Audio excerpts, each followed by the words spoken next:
Michelle, it's Raven. So my PICO question was, how do patients with a history of experiencing violence perceive inpatient treatment for a suicide attempt or other suicidal behavior?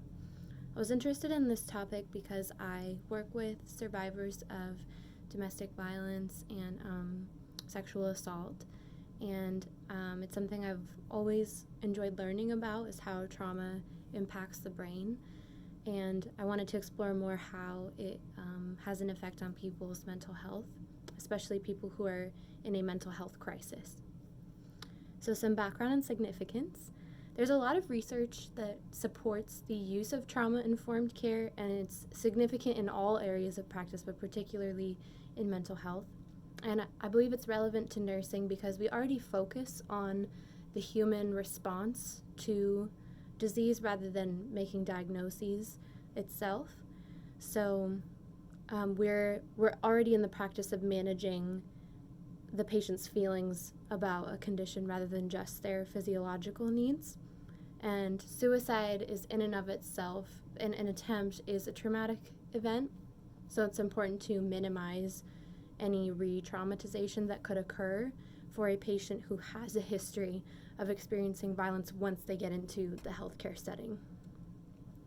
My literature search, the results were pretty limited.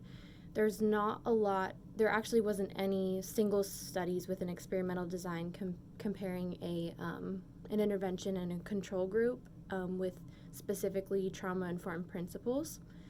But there were a lot of qualitative studies kind of describing patient experiences being in an inpatient setting. So for my two key findings, I found that the most important things you can do are contextualizing care, that's number one, and number two is mitigating feelings of powerlessness for the patient.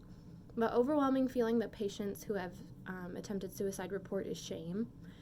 And so for contextualizing care, you want to focus on the person as a whole rather than just managing whatever they may be coming in with physiologically, whether it's an overdose or a burn, etc. And then for mitigating feelings of powerlessness, for the person who has survived violence of any kind, it's not just intimate partner violence. It could be somebody who's a veteran, somebody who has experienced gang-affiliated violence or police brutality, or is from a conflict zone, like maybe they're a refugee.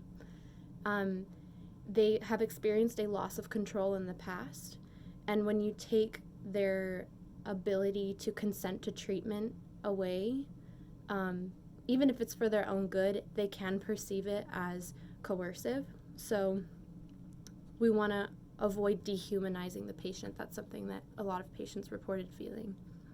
Some of the limitations of the research were that trauma-informed care in the studies, it was not uniform. It was heterogeneous. Also, there's a lack of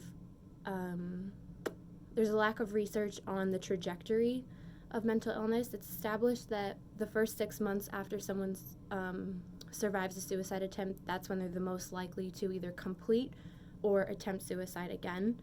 So it's unclear how trauma-informed care may possibly prevent that from happening.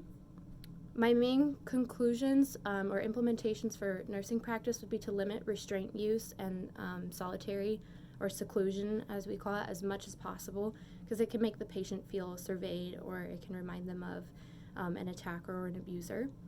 You want to reduce violence in the patient's environment, such as other patients who may be combative.